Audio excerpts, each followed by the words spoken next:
Bismillahirrahmanirrahim. Alhamdulillahirabbil alamin. Alhamdulillahilladzi qad wafaqa lil ilmi khairi khalqihi wa lituqa hatta nahat qulubuhum linahwi fa min 'azimi sya'nihi lam tahwi. Wa usribat ma'na dhamiri sani fa uribat fil hani bil alhan. Thumma salatu ma'a salamin laiki 'ala nabi afsahil khalaik Muhammadin wal ali wal ashab man asqanul qur'ana bil i'rab wa ba'du. Saudaraku, insyaallah kita akan melanjutkan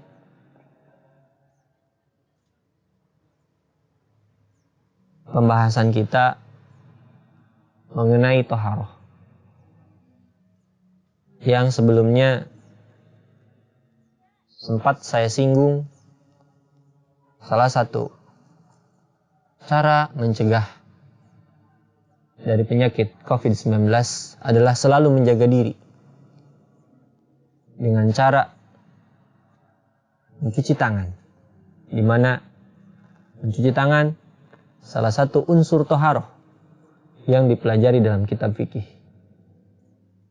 Dalam hal ini yang ingin saya bahas bersama saudara-saudaraku semuanya, mari kita kaji sebuah kitab di mana merupakan rujukan kitab dari hukum-hukum fikih, yaitu hadis Bulughul Maram. Hadis Bulughul Maram yang sebelumnya saya katakan adalah karya yang luar biasa dari seorang hamba Allah yang luar biasa, Ibnu Hajar al-Asqalani. Beliau menyusun begitu banyak hadis-hadis yang dijadikan rujukan-rujukan hukum-hukum fikih bagi para imam. Bab yang pertama yang disusun dalam kitab Bulughul Maram adalah thaharah.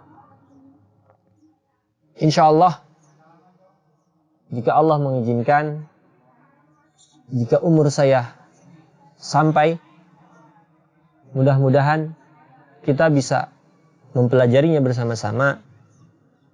Meskipun mungkin kita hanya mengambil beberapa intisari. Dari thaharah kita ambil beberapa hadis sebagai rujukan hukum. Selanjutnya bab salat, bab zakat dan lain sebagainya. Yang pertama yang ingin saya ambil adalah sebuah hadis di mana thaharah unsurnya untuk melaksanakan bagaimana kita bisa thaharah adalah dengan air. Di mana air merupakan salah satu media thaharah yang selalu kita gunakan agar hadas kecil ataupun hadas besar yang ada pada diri kita bisa suci. Otomatis unsur air ini harus unsur air yang suci dan mensucikan. Lalu apa saja jenis air yang bisa kita gunakan? Apakah hanya air PDAM, Pamsimas mungkin, air sungai, bahkan mungkin air laut? Apakah semua bisa kita gunakan? Mari kita cari bersama-sama dan bahas bersama-sama. Yang saya ambil yang pertama adalah bab pertama seputar hukum air.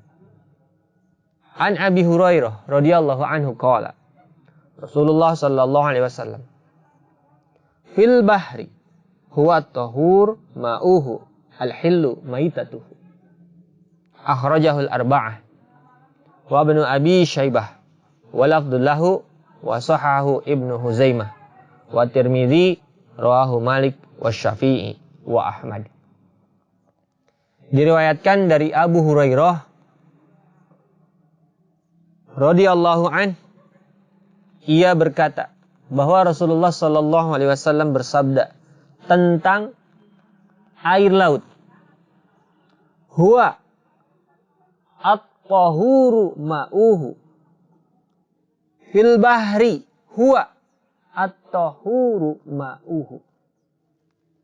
Jadi air laut merupakan air yang bisa mensucikan.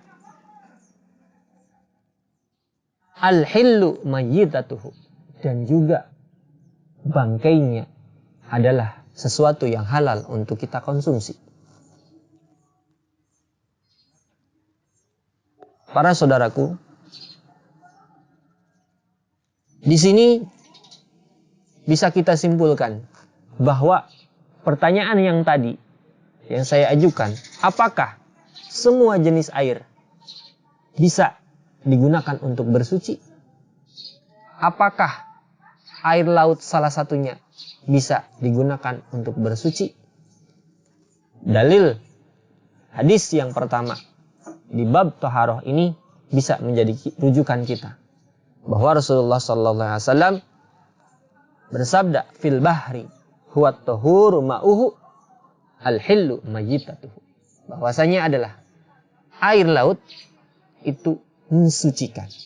Berarti otomatis ketika kita berwudu, ketika kita mandi dengan menggunakan air laut adalah sah untuk kita bersuci.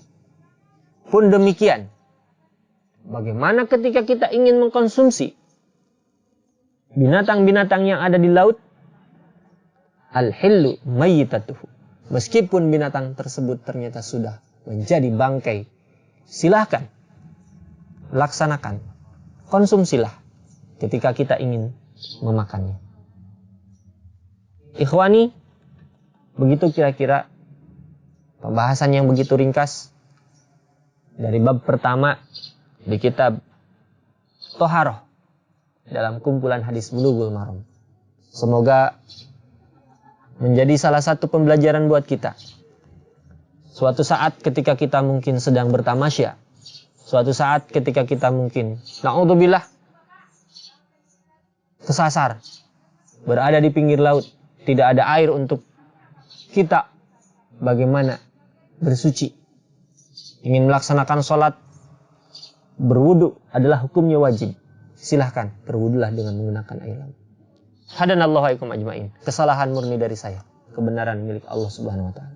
Assalamualaikum warahmatullahi wabarakatuh.